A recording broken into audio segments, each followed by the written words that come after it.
hikmah dan ganjaran membaca surat Al-Kahfi. Bapak Ibu sekalian yang dirahmati Allah Subhanahu wa taala. Keutamaan surat Al-Kahfi dijelaskan dalam banyak hadis Nabi Shallallahu alaihi wasallam. Di antaranya sebagaimana telah disebutkan tadi, gambaran tentang fitnah akhir zaman. Di antaranya yang terbesar adalah fitnah Dajjal. Nabi Shallallahu alaihi wasallam bersabda, barang siapa yang hafal 10 ayat dari permulaan surat Al-Kahfi, maka ia dipelihara dari fitnah Dajjal. 10 ayat yang tadi kita baca. Bila kita menghafal, tentu insya Allah kalau kita mengulang-ulangnya, dimudahkan oleh Allah untuk menghafalnya. Jadi yang penting bagi kita saat ini membacanya berulang, ya. Tentu ulangan di sini tidak harus sekaligus, tapi maksud perulangannya boleh jadi setiap Jumat kita baca, malam Jumat kita baca, atau hari-hari lain kita baca lagi. Insya Allah pengulangan-pengulangan itu memudahkan bagi kita menghafal. Barang siapa yang menghafal 10 ayat dari permulaan surat Al-Kahfi, dipelihara dia dari fitnah Dajjal, yakni fitnah akhir zaman, dan fitnah akhir zaman yang terbesar adalah fitnah Dajjal. Di dalam hadis berikutnya, barang siapa yang membaca 10 ayat terakhir dari surat Kahfi, terpelihara ia dari fitnah Dajjal. Jadi bisa 10 ayat pertama, bisa 10 ayat terakhir. Dalam hadis berikutnya, barang siapa membaca 10 ayat terakhir dari surat Kahfi, maka sesungguhnya hal itu menjadi pemelihara baginya dari fitnah Dajjal. Adapun tentang fitnah akhir zaman yang dirisaukan oleh para sahabat ketika Nabi berulang menjelaskan tentang fitnah-fitnah ini yang memelesetkan, menyimpangkan baik pemikiran maupun akidah kaum muslimin. Nabi Shallallahu alaihi wasallam bersabda, sesungguhnya menjelang hari kiamat banyak fitnah laksana malam gelap. Pagi hari seseorang masih beriman, sore harinya ia menjadi kufur. Sore hari beriman, pagi harinya telah menjadi kufur. Hadis Ibnu Majah. Hadis ini menjelaskan begitu maraknya fitnah-fitnah yang menjerumuskan kaum muslimin, orang-orang yang beriman, untuk terpeleset menjadi kekufuran. Dan di era masa kini, tanda-tanda itu telah dimunculkan. Kita bisa melihat bagaimana orang berupaya menyimpangkan dalam agama yang lurus ini dengan berbagai bentuknya. Ya.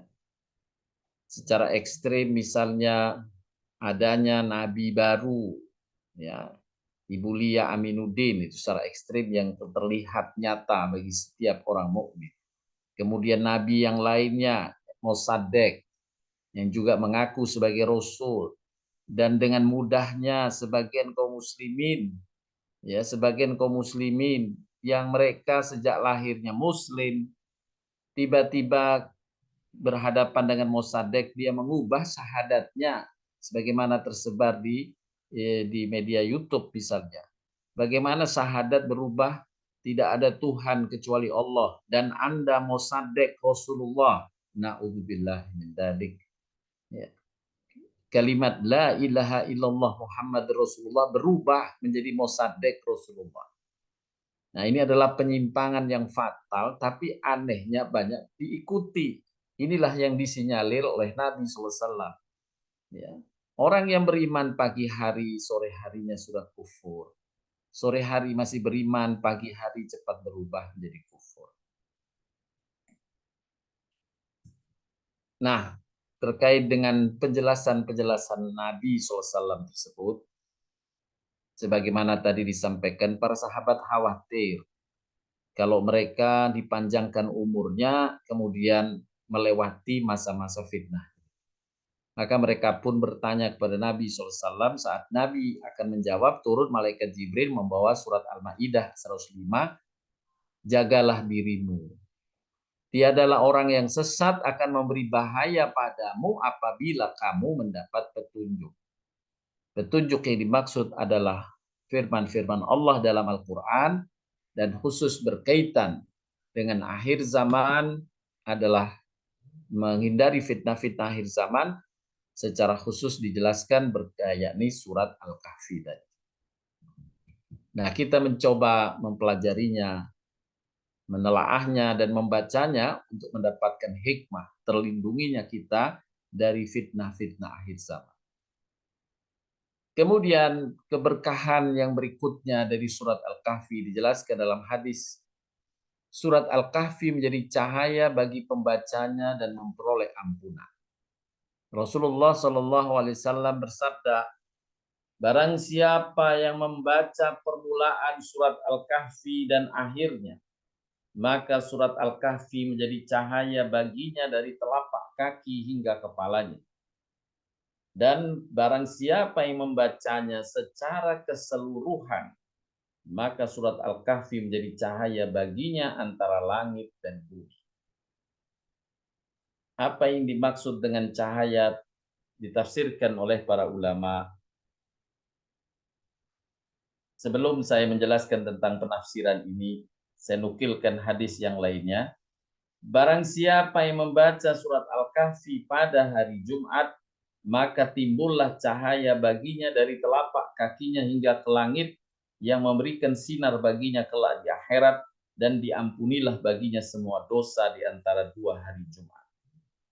Dosa-dosa juga diampunkan di antara 2 hari Jumat kalau kita baca Al-Kahfi pada hari Jumat atau malam Jumat.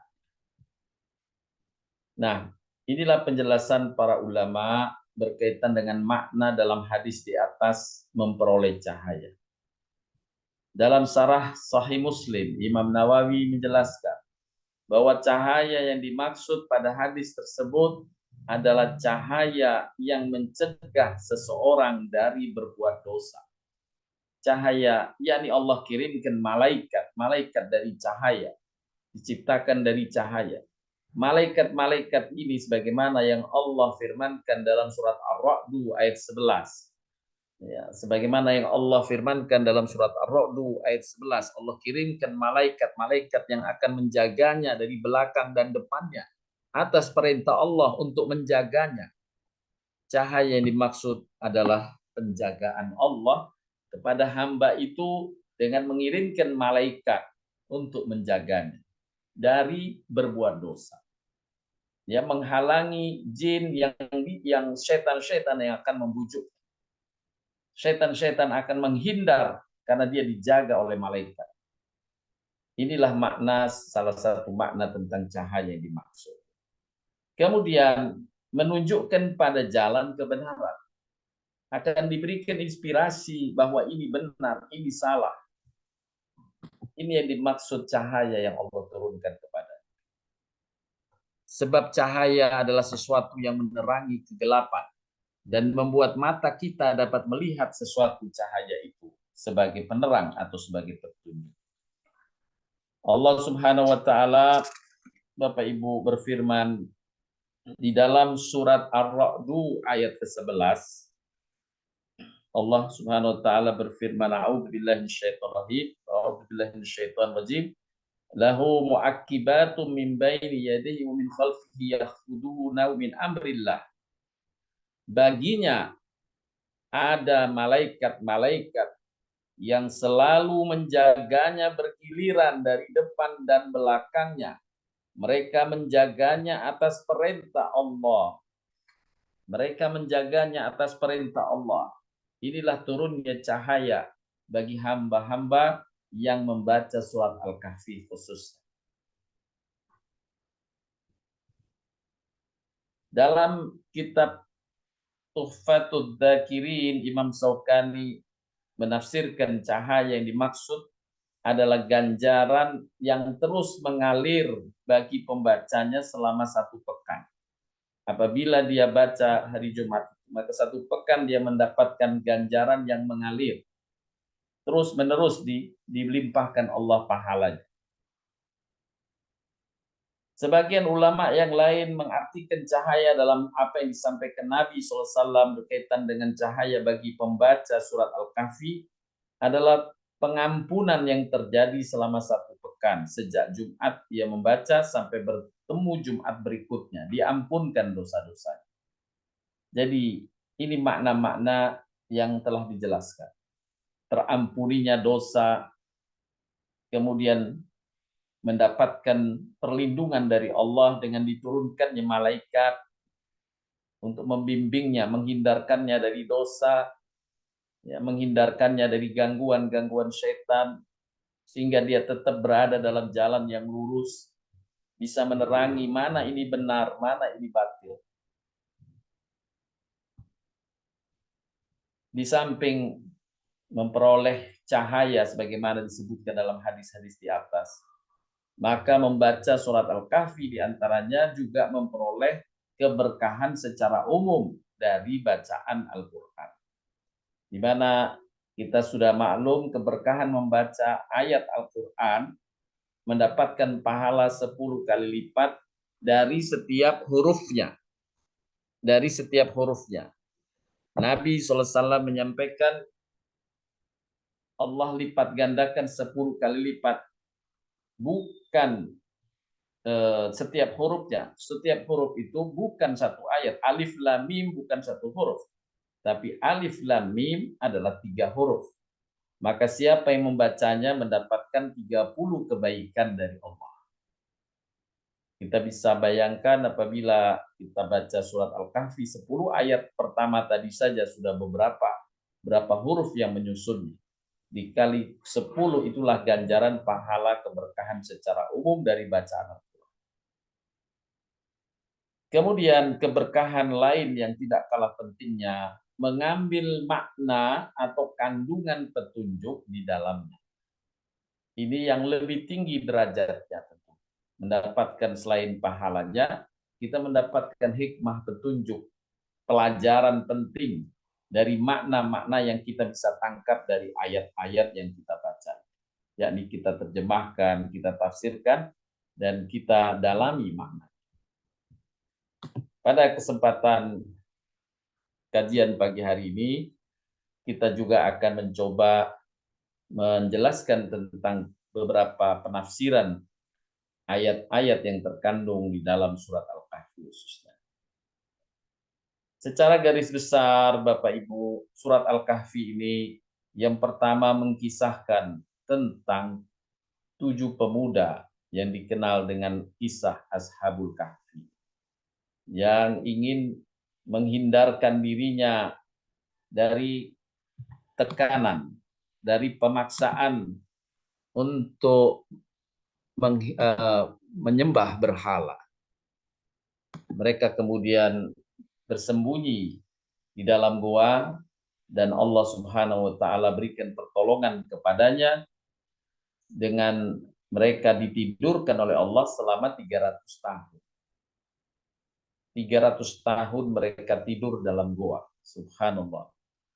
Kemudian setelah 300 tahun baru Allah sadarkan mereka keluar. Ternyata negeri yang mereka lari daripadanya, jadi raja yang mereka lari yang memaksanya untuk menyembah berhala sudah wafat dan berganti demi raja, raja demi raja telah terjadi pergantian selama 300 tahun itu. Dan saat Ashabul Kahfi ini disadarkan itu, rajanya sudah kembali kepada jalan tauhid, jalan kebenaran.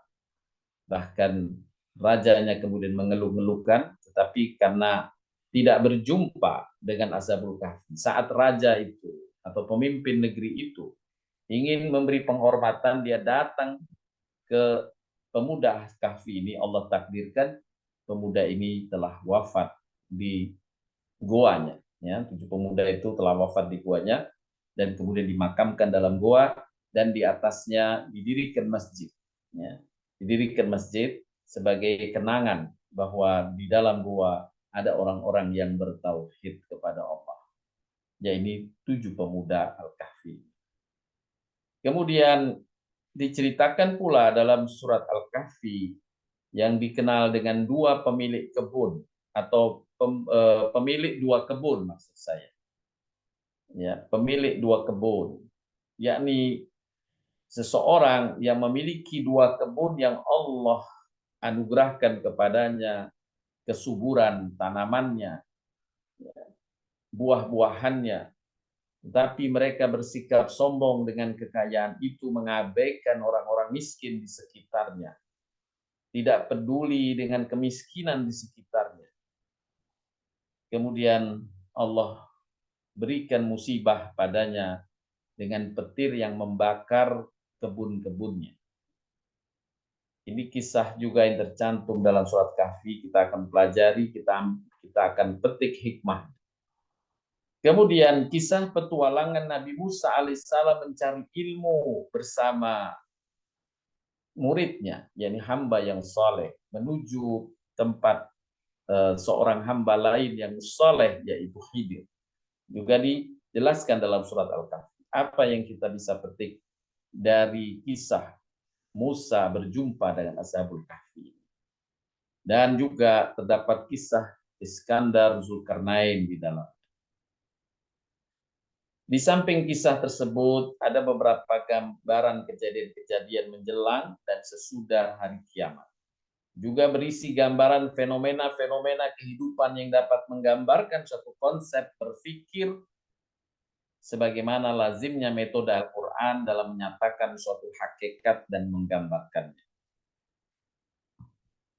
Bapak Ibu sekalian yang dirahmati Allah Subhanahu wa taala, dari sisi konsep pemikiran, sekurang-kurangnya ada 4 hal yang dijelaskan dalam surat Al-Kahfi ini, yakni koreksi kepercayaan akidah yang salah, adanya akidah atau keyakinan-keyakinan yang salah Allah koreksikan. Yang kedua, koreksi metode berpikir, ya, cara berpikir mengambil kesimpulan khususnya terkait dengan agama. Kemudian yang ketiga, terkait dengan norma dan barometer akidah atau keyakinan.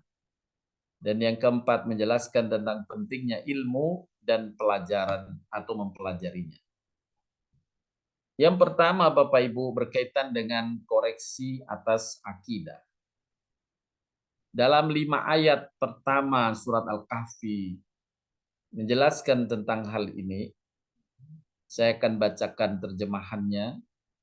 Segala puji bagi Allah yang telah menurunkan kitab Al-Quran kepada hambanya. Dia tidak menjadikannya bengkok.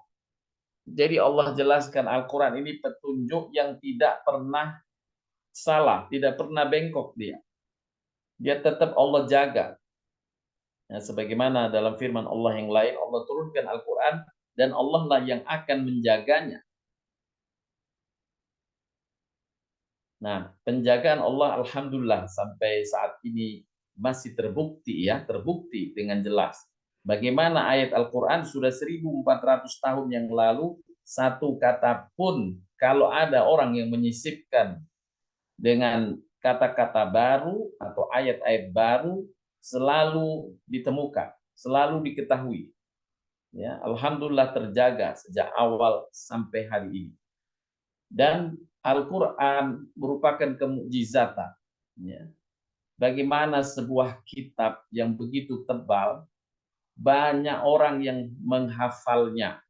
Dari ayat pertama, kalimat pertama sampai kalimat terakhir atau ayat terakhir. Mana Bapak Ibu, ada buku yang bisa dihafal dari halaman pertama sampai halaman terakhir.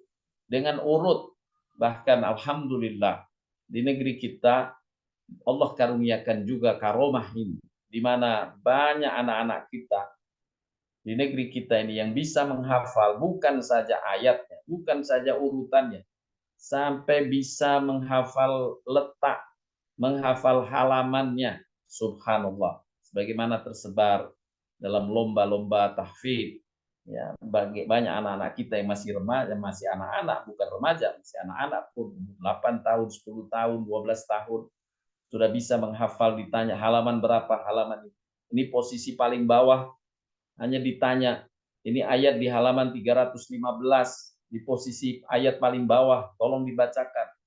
Anak itu pun bisa membacakan. Ini karomah yang Allah tunjukkan di negeri kita dan di negeri-negeri lainnya, insya Allah hal yang sama, di mana Allah menjaga Al-Quran.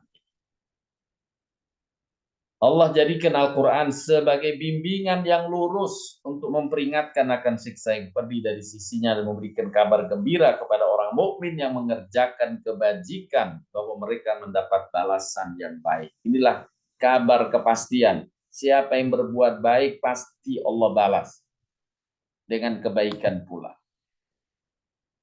Mereka akan mendapatkan kelak kehidupan sesudah kehidupan di muka bumi ini, ada kehidupan akhirat. Kemudian Allah lanjutkan, dan untuk memperingatkan. Jadi Allah turunkan untuk memperingatkan kepada orang yang berkata Allah mengambil seorang anak. Wa yundiral ladzina qalu ittakhadallahu walada. Allah mengambil seorang anak.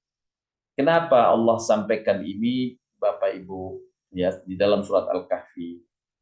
Karena fakta memang, ya, di dunia ini banyak orang yang kemudian tersimpangkan dengan tauhid, keesaan kepada Allah, tentang sifat-sifat Allah, yaitu dengan mengambil seorang anak. Awalnya ide ini adalah dari orang Yahudi. Ide ini dari orang Yahudi, sebagaimana dijelaskan dalam Al-Quran, dalam surat At-Taubah. Surat At-Taubah, surat ke-9, ayat ke-30. Ayat ke-30. Surat At-Taubah ayat ke-30. Saya akan bacakan terjemahannya, boleh disimak.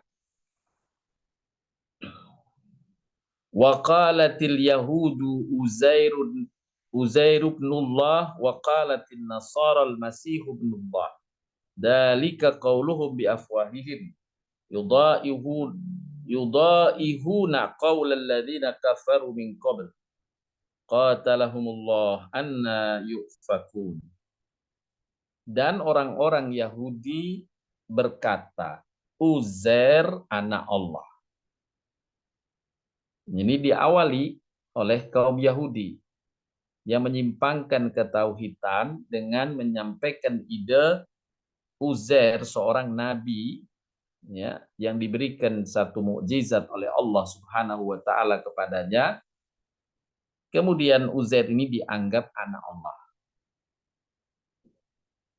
Kemudian orang-orang Nasrani berkata, Al-Masih anak Allah. Nah, ini yang berikutnya kemudian mengikuti apa yang diajarkan atau menjadi ide Yahudi. Dan memang kalau kita melihat sejarah tentang Nasrani, pengakuan adanya Yesus atau Isa anak Allah itu baru pada konsili Nisea pada tahun 325 Masehi, jauh sesudah Nabi Isa tiada. Konsili Nisea tahun 325 Masehi, ya, yang menetapkan bahwa Al-Masih anak Allah. Sebelumnya, ya, sebagian besar ahli kitab, yakni pengikut Nabi Isa alaihissalam dengan murid-muridnya, tetap menyebarkan tauhid bahwa Isa adalah Rasulullah. Rasulullah di antara rasul-rasul yang lain, sebagaimana sama dengan keyakinan kaum muslimin. Tapi kemudian oleh Paulus disimpangkan bahwa Isa anak Allah. Kemudian tersebarlah itu, makin berkembang karena menginduk pada kekuasaan Romawi saat itu. Dan kemudian penguasa Romawi menetapkan Konsili Nisea sebagai traktat atau sebagai pemutus bahwa tidak boleh ada Nasrani yang masih tidak menganggap Isa putra Allah. Nah, ini yang Allah jelaskan dalam surat At-Taubah ayat 30. Dan orang-orang Yahudi berkata, Uzair putra Allah. Orang Nasrani berkata, Al-Masih putra Allah atau anak Allah. Itulah ucapan yang keluar dari mulut mereka. Mereka meniru ucapan orang-orang kafir terdahulu. Orang-orang kafir terdahulu, mereka meniru saja. Ya, tidak berhujjah. Ya. Allah melaknat mereka. Bagaimana mereka sampai berpaling dari ketauhidan? Sedangkan Isa sendiri menetapkan bahwa dirinya bukan anak Tuhan. Sebagaimana penjelasan dalam surat Al-Maidah ayat 116. Oleh karenanya Bapak Ibu, ketika terjadi dialog antara Nabi Isa alaihissalam dengan Allah Subhanahu wa taala, dan dialog itu diabadikan dalam surat surat Al-Maidah. Surat Al-Maidah ayat ke-116. Boleh disimak ya, karena saya belum menuangkan dalam slide. Surat Al-Maidah 116, saya bacakan terjemahannya. Dan ingatlah ketika Allah berfirman, wahai Isa putra Maryam, apakah engkau yang mengatakan kepada orang-orang, jadikanlah aku dan ibuku sebagai dua Tuhan selain Allah, yakni Trinitas? Isa menjawab, Maha suci engkau ya Allah. Tidaklah patut bagiku mengatakan apa yang bukan hakku. Jika aku pernah mengatakannya, tentu engkau telah mengetahuinya. Engkau mengetahui apa yang ada pada diriku, dan aku tidak mengetahui apa yang ada padamu. Sungguh engkaulah yang maha mengetahui segala yang gaib. Aku tidak pernah sama sekali mengatakan kepada mereka, kecuali apa yang engkau perintahkan kepadaku, yaitu sembahlah Allah Tuhanku dan Tuhanmu. Nah, inilah di antara klarifikasi Nabi Allah Isa alaihissalam yang dicantumkan dalam surat Al-Maidah ayat 116, 117. Dan dalam satu riwayat disebutkan setelah Allah berdialog ini, kemudian Allah akan berikan kesempatan kepada Nabi Allah Isa untuk mengklarifikasi dalam kehidupan di dunia, dan Allah akan turunkan kembali di akhir zaman Nabi Allah Isa ibnu Maryam akan turun ketika fitnah Dajjal itu sudah marak menggelincirkan banyak manusia. Ketika fitnah Dajjal sudah marak, Nabi Isa kemudian Allah utus untuk turun kembali ke muka bumi, hanya bertugas mengklarifikasi bahwa dirinya bukan anak Tuhan.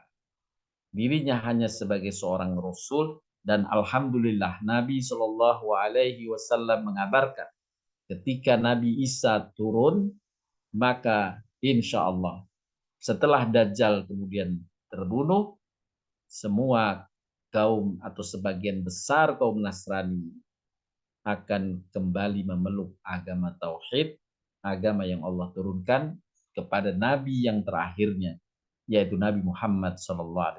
Mereka berbondong-bondong masuk Islam. Idza jaa nasrullahi wal fath wa ra'aitan nasa yadkhuluna fi dinillahi afwaja. Kamu lihat mereka berbondong-bondong masuk kepada agama Islam yang lurus. Nah, inilah gambaran diantaranya yang Allah Subhanahu wa taala luruskan di dalam surat Al-Kahfi, yakni mengingatkan tentang orang-orang yang mengatakan Allah mengambil seorang. Dalam ayat kelima, Allah tegaskan, mereka sama sekali tidak punya ilmu tentang hal itu. Begitu pula nenek moyang mereka. Alangkah jeleknya kata-kata yang keluar dari mulut mereka, yakni dengan menuduh Tuhan Allah punya anak. Mereka hanya mengatakan sesuatu kebohongan belaka. Mereka menyatakan suatu kebohongan belaka. Nah, inilah yang Allah firmankan berkaitan dengan mengkoreksi akidah agar kita tidak terpleset dengan akidah yang menyimpang dalam ketauhidan mengesahkan Allah Subhanahu wa taala. Kemudian dalam ayat berikutnya kita temukan juga masih dalam koreksi akidah ini. Dalam ayat ke-15 16 Allah berfirman yang artinya, dan kami teguhkan hati mereka di waktu mereka berdiri, lalu mereka pun berkata, ya Tuhan kami adalah Tuhan seluruh langit dan bumi. Kami sekali-kali tidak menyeru Tuhan selain Dia. Inilah pengesaan kepada Allah. Sungguh kami, bila demikian telah mengucapkan perkataan yang amat jauh dari kebenaran, jika menyekutukan Allah. Kaum kami telah menjadikan selain Allah sebagai Tuhan-Tuhan untuk disembah. Mengapa mereka tidak mengemukakan alasan yang terang tentang kepercayaan mereka? Ya, ini penyimpangan ini juga salah. Mereka tidak mengungkapkan alasan yang terang. Siapa yang lebih zalim dari orang-orang yang mengadakan kebohongan terhadap Allah? Ya. Allah menurunkan ayatnya baik di Taurat, Injil, Al-Quran, bahwa itu Allah itu esa, tidak beranak dan tidak diperanakkan. Mereka membuat kebohongan-kebohongan yang kemudian memunculkan sesembahan-sesembahan di samping Allah. Kemudian dalam ayat berikutnya ditemukan pula masih dalam surat Al-Kahfi ayat 43-44 masih koreksi terkait dengan akidah. Dan harta kekayaan dibinasakan, lalu ia membolak-balikkan kedua tangannya tanda menyesal terhadap apa yang telah dibelanjakan untuk itu. Sedangkan pohon anggur itu roboh bersama para-paranya. Dan dia pun berkata, aduhai, kiranya dulu aku tidak mempersekutukan seseorang pun dengan Tuhanku. Inilah tidak boleh akidah kita menyekutukan Allah dengan yang lainnya. Mereka kemudian setelah ini pemilik dua kebun tadi, setelah dia sombong mengingkari nikmat Allah, kemudian Allah azab dengan diberikan petir membakar semua kebunnya, baru mereka kemudian sadar, aduhai, kiranya dulu aku tidak mempersekutukan seorang pun dengan Tuhanku, dan tidak ada bagi dia segolongan pun yang menolongnya selain Allah. Sekali-kali ia tidak dapat membela dirinya. Di sana pertolongan itu hanya dari Allah yang hak. Dia adalah sebaik-baik pemberi pahala dan sebaik-baik pemberi balasan. Ini yang pertama hikmah dari surat Al-Kahfi, mengkoreksi tentang akidah yang muncul di tengah manusia yang menyimpang. Yang kedua, koreksi atas metode berpikir. Pembenaran dan koreksi atas metode berpikir yang tercantum di dalam surat Al-Kahfi adalah pengingkaran terhadap pengakuan palsu orang musyrik yang mengatakan sesuatu tanpa dasar ilmu. Ya, hendaklah kita merujuk kepada ilmu yang valid dan mengajarkan manusia surat ini agar menetapkan sesuatu atas dasar ilmu dan tidak melampauinya. Tidak dengan kebohongan, tidak dengan kepalsuan, ya. Tetapi hendaklah tetap merujuk kepada ilmu. Atiullah wa ati rasul wa ulul amri minkum fa in tanaza'tum fi syai'in farudduhu ilallahi wa rasul. Jadi Al-Qur'an sejak dahulu telah mengajarkan hendaklah kita merujuk, ya, merujuk dengan sesuatu yang valid. Dan Allah tetapkan valid itu adalah wahyu, yang paling valid adalah wahyu Allah. Dan dalam ayat tadi yang saya bacakan, wa atiullaha wa atiur rasul wa ulil amri minkum fa in tanaza'tum fi syai'in farudduhu ilallah wa rasul. Rujuklah kepada Allah dan Rasul. Rujuk kepada Allah yakni Al-Qur'an. Rujuk kepada Rasul yakni hadis Nabi sallallahu alaihi wasallam. Itulah dasar ilmu, dasar kebenaran.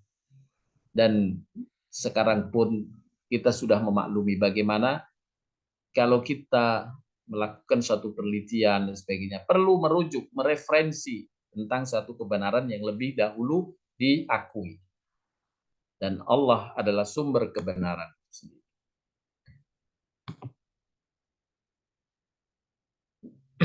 Lanjutannya berkaitan dengan koreksi cara berpikir ini. Allah menjelaskan dalam surat Al-Kahfi ayat 1-2 yang tadi telah kita baca. Sumber utama landasan penetapan kebenaran adalah wahyu Allah dan apa yang disampaikan oleh Rasulnya.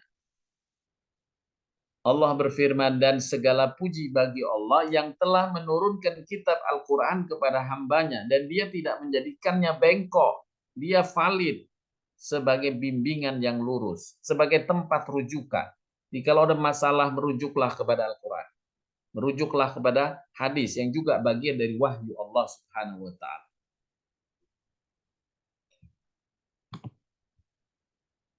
Di dalam ayat yang lain, ayat ke-27 dari surat yang sama, surat Al-Kahfi, Allah berfirman, dan bacakanlah apa yang diwahyukan kepadamu, yakni kitab Tuhanmu Al-Quran. Tidak ada seorang pun yang dapat merubah kalimat-kalimatnya. Dan kamu tidak akan dapat tempat berlindung selain daripadanya. Tidak ada seorang pun yang dapat merubah. Allah jamin kevalidan dari Al-Quran ini, dari ayat-ayat. Valid dia, tidak ada yang bisa mengubahnya. Allah jaga sehingga layak untuk dijadikan rujukan. Kemudian dalam ayat yang berikutnya, dan katakanlah kebenaran itu datang dari Tuhanmu. Maka barang siapa yang ingin beriman, yakni beriman kepada Al-Quran, hendaklah ia beriman. Barang siapa yang kafir, silahkan dia kafir. Tapi kebenaran adalah bersumber dari Allah, yakni yang Allah turunkan dengan Al-Quran. Inilah pedoman yang diajarkan oleh Allah dalam surat Kahfi ketika kita menemui hal-hal yang masalah atau hal-hal yang perlu kita dalami, kita jelaskan, rujuklah kepada Al-Quran dan rujuklah kepada hadis Nabi Shallallahu Alaihi Wasallam. Kemudian pengingatan yang kedua dalam surat Al-Kahfi, hendaklah berpijak pada ilmu yang kauniyah yang tidak bertentangan dengan sumber utama, yakni wahyu. Jadi kita dibolehkan, bahkan disuruh untuk mengambil ilmu-ilmu kauniyah, ya, fakta-fakta yang bisa diteliti secara empiris dengan akal kita. Tetapi ketahuilah bahwa semua ilmu bersumber dari ilmu Allah. Di tangan Allah, dan Allah Subhanahu wa Ta'ala yang membukakan ilmu kepada sebagian hamba-hambanya. Allah berfirman dalam surat Al-Kahfi pula ayat 109, katakanlah, sekiranya lautan menjadi tinta untuk menulis ilmu Tuhanmu, atau kalimat di sini ditafsirkan ilmu Tuhanku. Sungguh habislah lautan itu sebelum habis ditulis ilmu Tuhanku. Meskipun kami datangkan tambahan sebanyak itu pula. Begitu luas ilmu Allah digambarkan, kalaupun tintanya itu laut, semua laut jadi tinta, ditambah lagi lautan yang lain sampai habis lagi, belum selesai menuliskan ilmu Allah. Dan ini diperjelas ayat ini Al-Kahfi 109 dengan kalimat yang sama, yaitu dalam surat Luqman ayat 27, Bapak. Allah berfirman, walau annama fil ardi min syajaratin aqlam wal bahru yamudduhu min ba'dihi sab'atun abhurin ma nafidat kalimatullah innallaha azizun hakim. Dan seandainya pohon-pohon di bumi menjadi pena dan laut menjadi tinta, ditambahkan kepadanya 7 laut lagi sesudah keringnya laut yang pertama, niscaya tidak akan habis-habisnya ditulis kalimat yang ilmu Allah. Allah Maha Perkasa lagi Maha Bijaksana. Itulah ilmu Allah yang hendaknya menjadi sumber rujukan. Kita mengambil ilmu-ilmu kauniyah, jangan kita gunakan untuk membantah wahyu. Ini yang diinginkan oleh Allah SWT. Jangan gunakan untuk wahyu. Kalau ada ilmu dunia yang dipelajari manusia, boleh jadi kemudian temuan itu seolah-olah bertentangan dengan Al-Quran, maka yakinlah bahwa ilmu Allah, wahyu Allah, itulah yang benar. Itulah yang mutlak kebenarannya. Dia tidak relatif. Bagaimana kita juga melihat bagaimana ilmu manusia itu relatif. Dahulu ilmu manusia hanya menjelaskan bahwa partikel yang tidak bisa lagi dipecah-pecah yang paling kecil adalah atom. ya, atom. Kemudian setelah beberapa abad baru ditemukan bahwa atom bisa dipecah menjadi proton, elektron, neutron. Kemudian berlangsung lama 1 abad, baru ditemukan lagi ternyata partikel terkecil bukan saja elektron proton. Elektron proton bisa dipecah lagi sekarang, bisa dipecah, ya, bisa dipecah dan ternyata di dalamnya masih mengandung quark namanya, partikel quark yang lebih kecil lagi dari elektron, lebih kecil lagi dari neutron, lebih kecil lagi dari proton.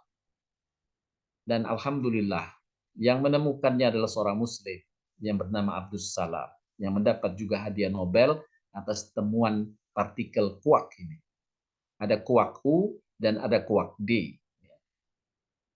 Inilah relativitas temuan manusia. Satu saat menjadi satu kebenaran, berlangsung beberapa saat ternyata ditemukan, oh itu bukan satu kebenaran yang hakikat. Dan ketahuilah kebenaran hakikat hanya pada wahyu Allah, yakni Al-Quran, yang layak untuk kita jadikan sandaran dan referensi utama. Selanjutnya, Bapak Ibu sekalian,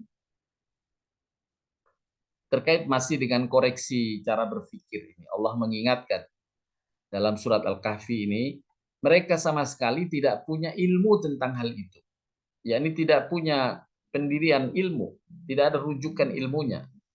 Begitu pula nenek moyang mereka. Alangkah jeleknya kata-kata yang keluar dari mulut mereka. Mereka hanya mengatakan suatu kebohongan belaka. Ya, tidak menyajikan kebenaran, hanya kebohongan. Nah ini satu bentuk yang menjadi sumber utama penyimpangan-penyimpangan.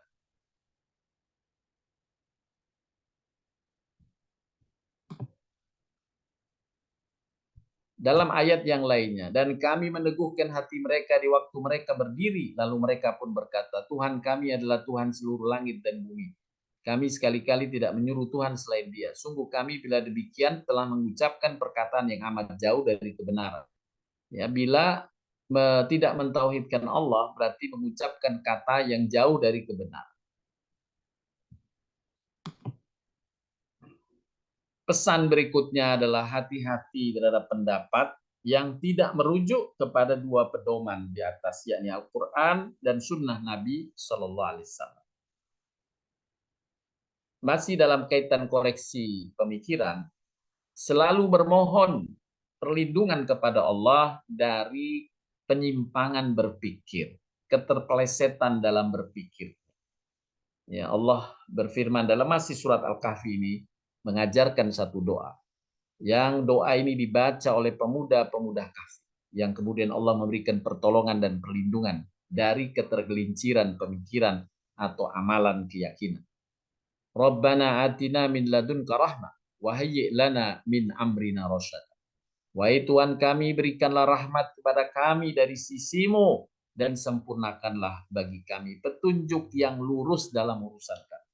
Jadi ketika kita ingin mengambil keputusan atau sedang menelaah sesuatu, hendaklah kita membaca doa. Rabbana atina min ladunka rahmah wa hayyi' lana min amrina rasyada. Kita mohon bimbingan Allah agar kita tidak terkhilaf. Kita tidak salah dalam mengambil keputusan, tidak salah dalam mengambil kesimpulan berpikir khususnya terkait dengan agama.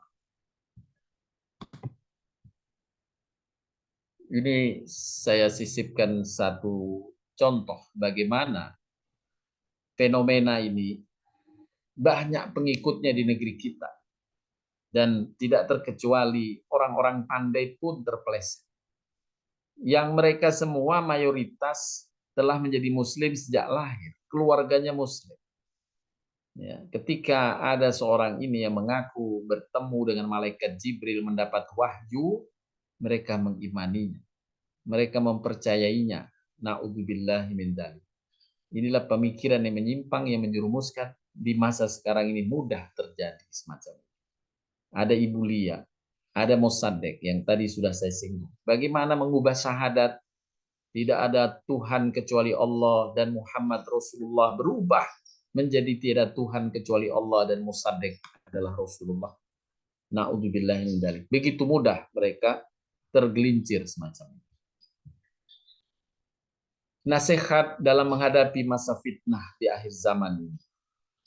Kita renungkan dari hadis Nabi Shallallahu Alaihi Wasallam berikut. Bersegeralah untuk mengerjakan amalan-amalan soleh sebelum datang berbagai fitnah, seperti potongan-potongan kegelapan malam, di mana seseorang beriman di waktu pagi hari, menjadi kafir di sore hari, beriman di sore hari, menjadi kafir di pagi hari. Dia menjual agamanya demi kepentingan dunia. Na'udzubillah min dzalik. Hanya karena dunia, harta, kekuasaan, jabatan, dia rela menghancurkan agamanya sendiri. Tidak komit terhadap agamanya. Ya. Inilah fitnah akhir zaman yang disinyalir oleh Nabi Shallallahu Alaihi Wasallam. Nah, untuk menghadapi fitnah-fitnah ini agar kita dijaga tadi dalam penjelasan di atas, Allah kirimkan malaikat untuk menjaga. Kita baca surat Al-Kahfi sebagai wasilah mendapatkan penjagaan dari Allah Subhanahu wa taala dari ketergelinciran penyimpangan semacam. Kemudian yang berikutnya juga tercantum dalam surat Al-Kahfi, koreksi-koreksi atas norma-norma. Yang pertama berkaitan dengan bahwa kebaikan itu di sisi Allah adalah iman dan amal soleh. Iman dan amal soleh itulah kebaikan yang utuh. Allah berfirman sebagai bimbingan yang lurus untuk memperingatkan akan siksa yang sangat pedih dari sisinya dan memberikan kabar gembira kepada orang mukmin yang mengerjakan kebajikan, yang mengerjakan amal soleh, bahwa mereka akan mendapat balasan yang baik. Balasan yang baik dari Allah hanya pada mereka yang mengerjakan kebajikan dengan iman yang benar. Sebaliknya, apabila kebajikan itu dilakukan tanpa iman, maka sia-sialah kebajikan itu di sisi Allah Subhanahu wa taala. Boleh jadi manfaatnya di dunia ada, tetapi dari sisi pahala dan penilaian pahala dari Allah tidak tercantum di dalamnya. Allah berfirman dalam ayat Al-Kahfi yang lainnya, sesungguhnya orang yang beriman dan beramal soleh bagi mereka surga Firdaus menjadi tempat tinggal mereka, kekal di dalamnya, mereka tidak akan ingin berpindah daripadanya. Untuk siapa? Mereka yang berbuat kebaikan dalam keadaan iman. Sedangkan perbuatan yang tidak didasarkan atas iman dan tauhid tidaklah memberi manfaat di sisi Allah. Juga Allah cantumkan penjelasan ini dalam surat Al-Kahfi, tepatnya pada ayat 103 sampai 106. Allah Subhanahu wa taala berfirman yang artinya, katakanlah, apakah akan kami beritahukan kepadamu tentang orang-orang yang paling merugi perbuatannya, yaitu orang-orang yang telah sia-sia perbuatannya dalam kehidupan dunia ini. Dia merugi karena sudah effortnya untuk berbuat kebaikan banyak sekali, tapi merugi di sisi Allah. Yaitu orang-orang yang telah sia-sia perbuatannya dalam kehidupan dunia ini, sedang mereka menyangka bahwa mereka berbuat sebaik-baik. Mereka seolah-olah telah menyangkakan, meyakini bahwa mereka telah berbuat sebaik-baiknya. Tapi Allah menganggapnya rugi. Kenapa? Karena mereka orang-orang yang kufur terhadap ayat-ayat Tuhan mereka. Kufur terhadap Al-Quran.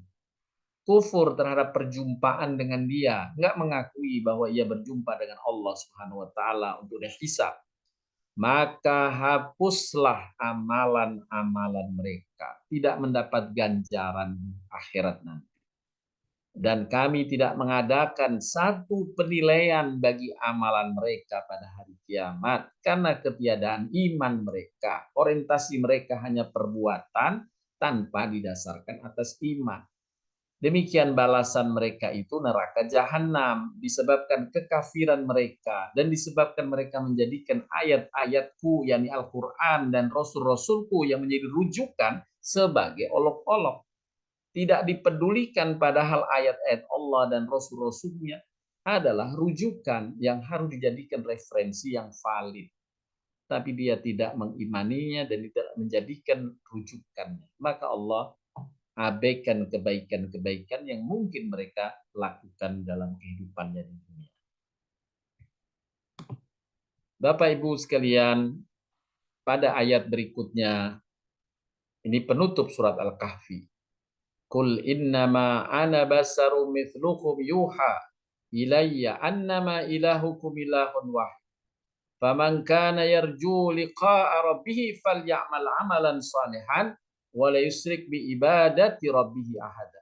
Katakanlah, sesungguhnya aku ini manusia biasa seperti kamu. Ini Rasul diperintah. Katakan wahai Muhammad, sesungguhnya aku ini manusia seperti kamu.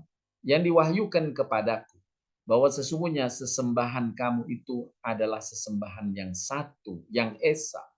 Barang siapa mengharap perjumpaan dengan Tuhannya, barang siapa yang berharap berjumpa dengan Tuhannya, yakni dalam penghargaan dari Allah Subhanahu wa Ta'ala, maka hendaklah ia mengerjakan amal yang soleh dan jangan ia mempersekutukan seseorang pun dalam beribadah kepada Tuhan. Jangan menyekutukan Allah, niscaya amalmu diberi ganjaran besar oleh Allah SWT. Tetapi jika penyekutuan terhadap Allah menjadi sia-sialah amal perbuatan. Inilah yang diajarkan dalam surat Al-Kahfi sebagai cara berpikir, mengkoreksi pemikiran bahwa tidak cukup dengan kebaikan. Tidak cukup dengan perbuatan baik. Tapi iman adalah yang mencukupkannya. Iman yang ditambahkan perbuatan baik. Innal ladina amanu wa amilus shalihat. Iman terlebih dahulu, kemudian diwujudkan, diimplementasikan dengan amal-amal kebajikan, barulah ia mendapatkan ganjaran besar dari Allah Subhanahu wa Ta'ala. Berikutnya, pelajaran dari surat Al-Kahfi adalah agar kita berhati-hati terhadap dunia yang menyilaukan. Sesungguhnya dunia ini hanya cobaan dan ujian. Dan akhirnya akan bermuara pada kefanaan dan kehancuran. Tidak ada yang abadi di dunia ini. Dan kita sudah melihat fakta-fakta itu dalam perjalanan hidup kita. Baik kekuasaan tidak abadi. Harta juga tidak abadi. Pasti ditinggal oleh manusia. Allah mewafatkannya, maka tertinggallah harta kekayaan. Yang abadi adalah amal kebajikan. Yang didasarkan atas iman. Hamba yang sukses di sisi Allah adalah mereka yang berorientasi pada amal soleh yang didasari atas keimanan. Bukan mereka yang berorientasi pada yang salah pada dunia. Baik harta atau kekuasaan.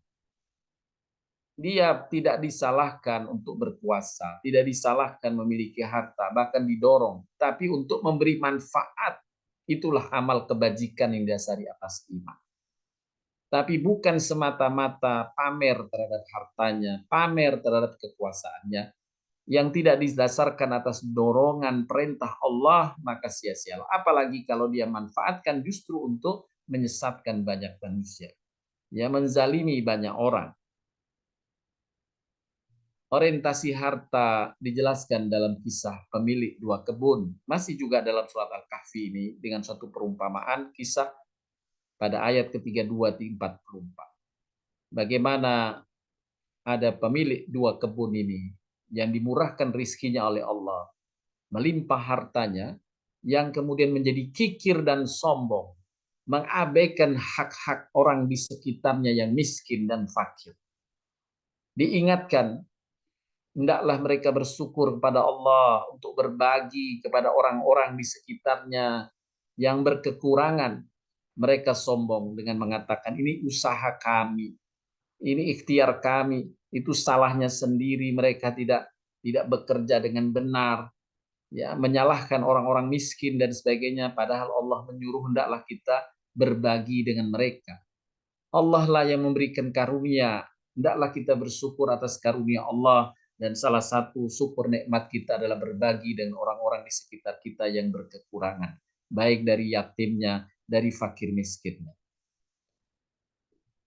Kemudian yang berikutnya, orientasi yang benar dengan kekuasaan dikisahkan dalam kisah Iskandar Zulkarnain, juga tercantum dalam surat Al-Kahfi ini pada ayat 83 sampai 101, bagaimana Iskandar Zulkarnain saat berkuasa memberi manfaat besar kepada banyak manusia, bahkan bukan saja di negerinya, sampai di negeri-negeri lain pun mendapatkan manfaat dari kekuasaan Iskandar Zulkarnain. Ini kisah di dalam surah Al-Kahfi untuk mengingatkan kita, hendaklah kita bersyukur baik terkait dengan harta maupun terkait dengan kekuasaan, jabatan, dan kesempatan. Semuanya itu karunia Allah SWT yang harus kita manfaatkan sebaik-baiknya untuk berbagi manfaat dengan sesama. Bapak Ibu sekalian yang dirahmati Allah Subhanahu wa taala. Berkaitan dengan kisah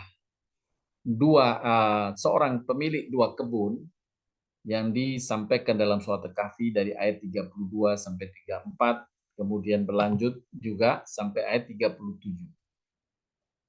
Saya meringkaskan saja seperti yang tadi telah disampaikan, bahwa harta itu tidak abadi. Allah mengingatkan dalam ayat ini, yang pemilik kebun itu merasa dengan kesombongan hartanya, kemudian berkata, aku kira kebun ini tidak akan binasa selama-lamanya. Dia yakin memiliki kebun itu dengan keyakinan yang salah. Kemudian Allah kirimkan kepadanya petir menghilangkan jejak kekayaannya. Allah mengingatkan semestinya dia bersyukur kepada Allah. Ya, dengan Masya Allah, la quwata illa billah. Ini ucapan syukur kehadirat Allah SWT atas karunia apa saja yang dikaruniakan kepada kita dalam dunia ini. Maka dengan syukur insya Allah Allah akan menjaganya, dan sebagaimana pernah dalam kajian sebelumnya kita sampaikan bahwa bersyukur akan selalu menambah harta dan akan mencegah dari musibah. Ma yaf'alullahu bi'adabikum la in syakartum wa amantum. Bagaimana Allah akan menghukummu, menyiksamu, mengazabmu jika engkau bersyukur? Tidak mungkin. Kemudian la in syakartum la azidannakum, jika kau bersyukur niscaya Allah tambah nikmat kepadamu. Tapi jika engkau kufur, maka ketahuilah azab Allah itu pedih. Nah, ini pengingatan juga tercantum dalam surat Al-Kahfi. Nah, bagaimana ketidakpedulian yang kemudian dikoreksi dalam ayat atau surat Al-Kahfi itu dengan kisah pemilik kebun tadi. Dia mengabaikan hak-hak orang miskin di sekitar, padahal dia diberikan karunia besar oleh Allah dengan kekayaan. Ini koreksi dan hikmah yang bisa kita tangkap dari surat Al-Kahfi. Kemudian yang terakhir, mengingatkan tentang pentingnya ilmu dan upaya mempelajarinya.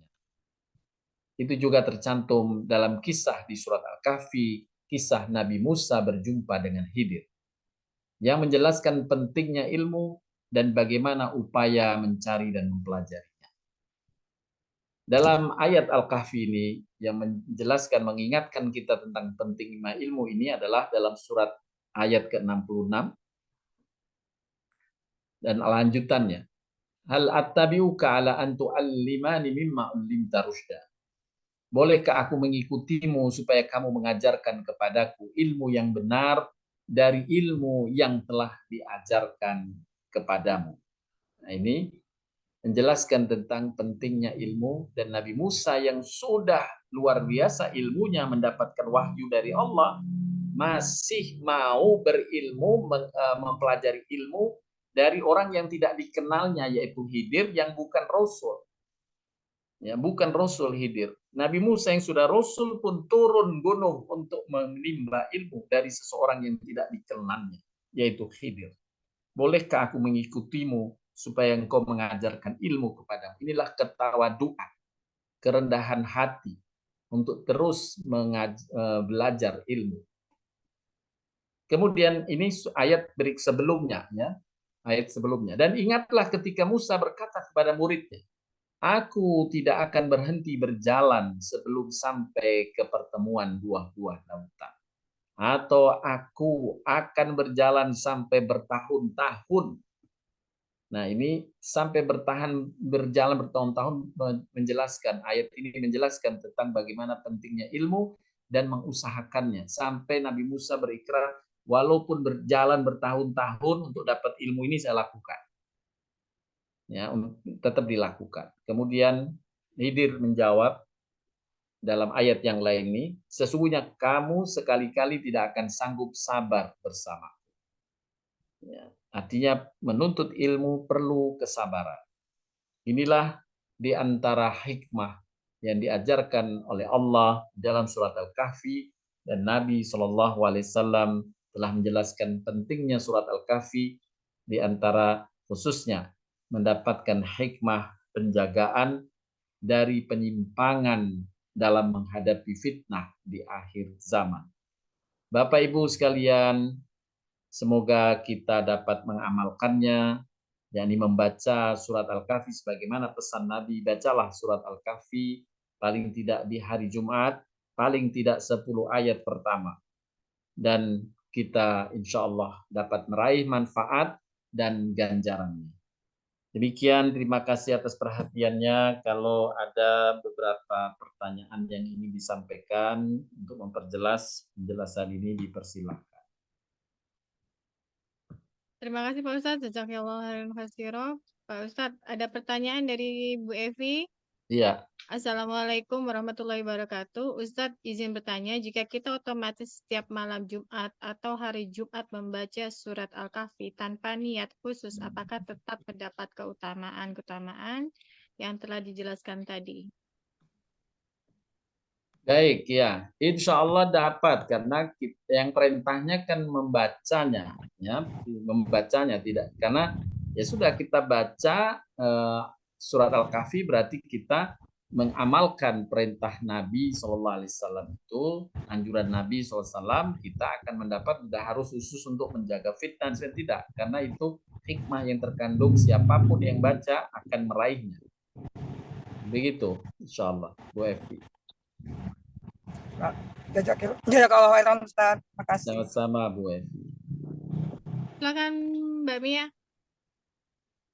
Terima kasih Mbak Lili. Assalamualaikum warahmatullahi wabarakatuh. Waalaikumsalam warahmatullahi wabarakatuh. Silakan. Semoga Pak Ustadz, seluruh tim Thayyibatora, para ulama kita semua selalu dalam rahmat dan berkah Allah Subhanahu wa taala. Begitu juga kita semua. Amin. Izin bertanya Pak Ustadz. Iya.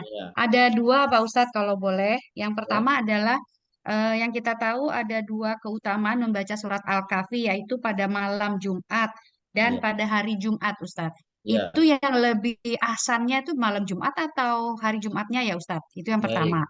Ya. Mau dijawab dulu ya? Monggo Ustadz ya. Baik. Berkaitan dengan hadis yang menjelaskan tadi tentang surat Kahfi di malam Jumat, surat Al-Kahfi di hari Jumat, para ulama ya menjelaskan, khususnya Imam Al-Qayyim menjelaskan bahwa makna malam dan hari Jumat itu dalam bahasa Arab itu sebenarnya sama. Ya. Karena hari Jumat itu dimulainya maghrib hari Kamis.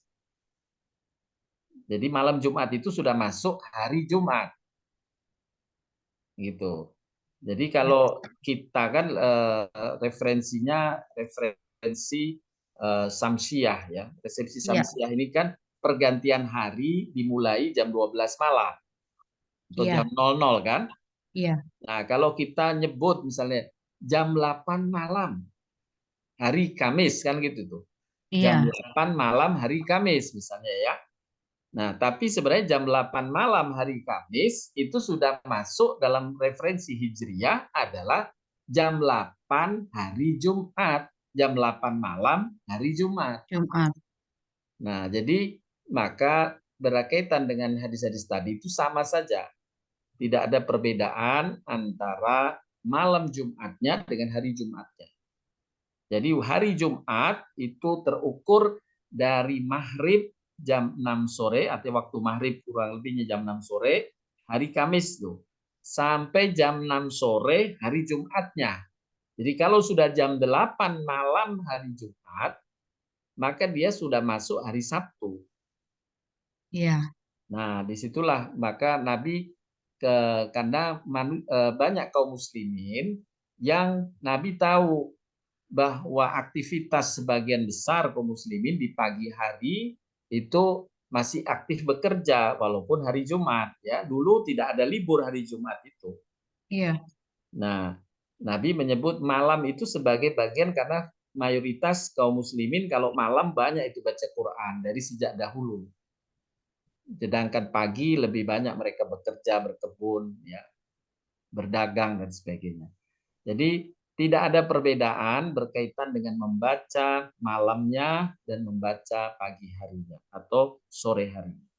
Hikmah ini, berkahnya ini, sebagaimana disebutkan oleh Nabi SAW, juga keduanya dapat didapatkan. Apakah dia dibaca malam hari, atau dibaca pagi hari, siang hari, atau sore harinya. Yang penting sebelum lewat hari Jumat, yaitu jam 6 sore hari Jumat. Begitu Bu Mia yang bisa dijelaskan. Ya, izin Pak Ustadz, Ya. kalau misalnya lihat di hadisnya kan katanya kalau yang hadis An-Nasai dan Baihaqi itu kalau dibaca pada hari Jumat akan disinari cahaya antara dua Jumat. Ya. Sedangkan kalau yang satu lagi hadis Ad-Darimi itu kalau dibaca malam Jumat akan disinari cahaya antara dia dan Ka'bah. Iya, yaitu Jadi sama aja maksudnya ya Ustadz? sama, ya sama. Artinya boleh itu dibaca siang itu sama aja. Bahkan Oh iya. bukan Ka'bah saja, ini hadis yang tadi saya bacakan malah Ya, menyebutkan di diampuni cahaya dosa. dari bumi sampai langit. Oh iya, iya, baik Ustadz.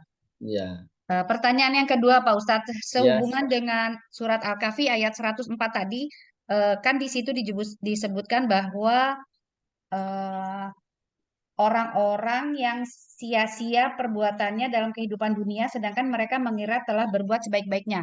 ya, Di dalam contoh Pak Ustadz tadi kan adalah orang yang kafir atau yang kufur. Nah, ya, kalau sebagai orang awam yang Muslim, itu kan juga kadang-kadang mereka melakukan satu amalan, padahal amalannya itu tidak ada tuntunan, itu kan juga tertolak ya Ustadz. Nah, kadang-kadang ya, kan banyak orang yang nggak paham itu bagaimana jadinya Ustadz ya. Jadi sia-sia juga amalan mereka atau bagaimana Pak Ustadz? ya. Kalau orang mukmin dia melakukan satu kebaikan, ya, satu kebaikan, bila dia berkesesuaian dengan syariat, maka dia mendapat ganjaran. Ya. Tetapi bila dia melakukannya dengan ilmu yang disandarkan pada syariat itu jauh lebih besar ganjarannya. Ya, jadi ada levelnya. Ada orang yang misalnya dia melakukan satu kebajikan yang dia bersesuaian dengan syariat Allah dan dia orang muslim, dia orang mukmin. Ya, tapi dia tidak tahu, belakangan baru dia tahu gitu. Itu amalannya sudah dapat pahala. Walaupun tidak besar karena tidak didukung oleh ilmu. Tapi bila dia seseorang mengerjakan sesuatu itu dengan ilmu, dia lebih besar lagi. Jadi misalnya si A ya, dia melakukan amalan misalnya contoh sabar kalau mendapatkan celaan orang misalnya. Dia bersabar tapi belum dapat ngaji. Nah, dia melakukan kesabaran itu sudah berlangsung dan insya Allah dia karena orang beriman dia dapat ilmu, dapat pahalanya. Tapi kemudian dia ngaji, ternyata pahala besar bagi orang yang sabar ketika dicela orang lain misalnya.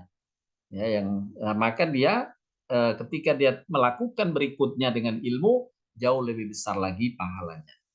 Nah, ini yang pertama. Tapi kalau amalnya itu menyimpang, tetap mendapatkan dosa.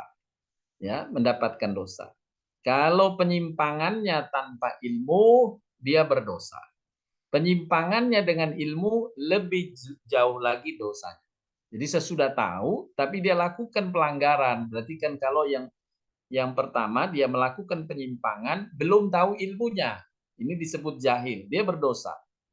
Tapi dosanya masih di bawah oleh orang yang tahu ilmunya kemudian menyimpang. Begitu Bu Mia. Iya Pak Ustadz, jadi intinya kita harus selalu menambah ilmu kita ya Pak Ustadz ya, supaya kita Iya tidak tadi betul. betul di Surat Kahfi tadi di akhir kan Iya, disebutkan pentingnya ilmu. Nabi Musa alaihissalam yang sudah jadi rasul saja mau menempuh perjalanan bertahun-tahun untuk belajar ilmu. Perjalanannya saja itu bertahun-tahun. Ya, bukan ilmunya, perjalanannya bertahun-tahun sudah dia tempuh karena jaraknya jauh dari rumah. Nah, apalagi menempuhnya, kalau sudah menempuh tentu harus bersabar. Dan ilmu inilah yang akan memperbesar pahala kita. Jadi ada amal yang kebaikan yang mungkin kita tidak tahu ilmunya. Allah akan berikan kemurahan dengan memberikan pahala, tapi kalau dengan ilmunya diperbesar berlipat-lipat ganda lagi pahala. Ya, Masya Allah. Baik Ustadz, jazakallahu khairan katsiron atas ilmunya. Terima kasih Pak Ustadz. Makasih Mbak Lili. Terima kasih Mbak Mia. Silakan untuk yang lain. Belum ada Pak Ustadz. Baik, tinggal 1 menit lagi. Saya ingin tambahkan sedikit berkaitan dengan fitnah-fitnah ya yang terjadi di era sekarang. Yang sampai ada menyampaikan bahwa tidak perlu berhaji dan sebagainya itu di medsos, itu fitnah-fitnah yang benar-benar menyakitkan kaum muslimin, ya. Dan padahal dia muslim, maka jatuhlah baginya kemunafikan karena dia mencela orang-orang muslim, ya, mencela agamanya sendiri. Padahal dia mengaku muslim, ya. Dengan mengatakan mencela, mencium hajar aswad, mencela, mengitari Ka'bah. Nah ini, alhamdulillahnya bahwa yang mencela bukan orang-orang yang non muslim, ya, karena yang mencela yang bukan non muslim, ya, artinya kita tidak sedang disalahkan oleh non muslim, tapi sedang dicela oleh orang muslim sendiri yang jelas dalam Al-Quran. Siapa orang muslim yang mencela dengan jelas semacam itu, dia adalah munafik i'tiqadi. Ya, munafik i'tiqadi. Allah ancam dengan neraka yang paling bawah dan kita mengingatkan mereka dengan ancamannya. Ancamannya berat, ya, dengan mencela agama yang dilakukan oleh kaum muslimin sendiri. Inilah sebagai pengingat kita semua di fitnah zaman ini. Fitnah-fitnah bisa datang dari mana saja. Semoga Allah berikan karunia kepada kita petunjuknya. Allah jaga kita dengan malaikat-malaikat yang tadi Allah akan berikan dengan mereka yang membaca surat Al-Kahfi untuk menjaga kita dari penyimpangan dan dosa. Dan insya Allah Allah panjangkan umur kita Bapak Ibu sekalian untuk menantikan kita dapat keberkahan hidup ketika Nabi Isa alaihissalam pun turun di muka bumi. Ya, sesuai dengan keyakinan iman kita bahwa Nabi Isa Allah turunkan di muka bumi untuk mengklarifikasi semua yang ada dalam kehidupan manusia di muka bumi ini, dan semuanya insya Allah menjadi bagian dari kaum muslimin. Amin ya rabbal alamin. Wabillahi hidayah. Ustadz tunggu. Ya, Ustadz, mohon doanya untuk Mami Riani, beliau lagi ablasi jantung hari ini, Ustadz. Oh, baik ya. Baik, ibu-ibu, bapak-ibu sekalian, kita doakan untuk Ibu Riani, beliau jamaah haji tahun angkatan 2017 ya, insya Allah ya. Seingat saya, Bu Lili ya. Iya, benar. Kita doakan untuk kesembuhan dan kesehatan dipulihkan oleh Allah SWT. Mari kita berwasilah dengan membaca bagian dari ayat Al-Quran, suratul Fatihah. Kemudian kita iringkan dengan doa. Al-Hadiniyah Al-Fatihah. A'udzubillahi minasyaitonir rajim. Bismillahirrahmanirrahim. Alhamdulillahirabbil alamin. Ar-Rahmanirrahim. Maliki yaumiddin. Iyyaka na'budu wa iyyaka nasta'in. Ihdinas siratal mustaqim, siratal ladzina an'amta 'alaihim ghairil maghdubi 'alaihim waladdallin. Bismillahirrahmanirrahim. Alhamdulillahirabbil alamin. Hamdan syakirin, hamdan na'imin, hamdan yuafi ni'amahu yukafi mazidah. Ya Rabbana lakal hamdu kama yanbaghi li jalali wajhikal karim wa 'azimi sultani. Allahumma shalli wa sallim ala nabiyyina Muhammadin wa ala alihi wa sahbihi ajma'in. Allahumma ya hayyu ya qayyum bi rahmatika nastaghits. Ya hayyu ya qayyum bi rahmatika nastaghits. Ya hayyu ya qayyum bi rahmatika nastaghits. Rabbana ighfir lana wa li walidina warhamhuma kama rabbayana shaghira. Allahumma antas syafi, Allahumma antas syafi, Allahumma antas syafi, la syafiya illa anta ya Allah. Ya Allah, Engkaulah Maha Penyembuh. Engkaulah yang Maha Penyembuh. Tidak ada yang dapat menyembuhkan kecuali Engkau ya Allah. Ya Allah, sembuhkanlah ya saudara kami, sahabat kami ya Allah, Ibu Rian ya Allah. Ya Allah, sembuhkanlah dia ya Allah. Pulihkanlah kesehatannya ya Allah. Berikan afiat kepadanya ya Allah. Dan mudahkanlah bagi keluarganya ya Allah untuk bersabar merawatnya ya Allah. Ya Rahman ya Rahim ya wasi'al maghfirah ya arhamar rahimin. Rabbana hab lana min azwajina wa dhurriyyatina qurrata a'yunin waj'alna lil muttaqina imama. Rabbana atina fid dunya hasanah wa fil akhirati hasanah wa qina adzabannar. Wa sallallahu ala nabiyyina Muhammadin nabiyil ummin wa ala alihi wasallam walhamdulillahi rabbil alamin. Terima kasih Bapak Ibu sekalian, terima kasih Bu Lili. Insyaallah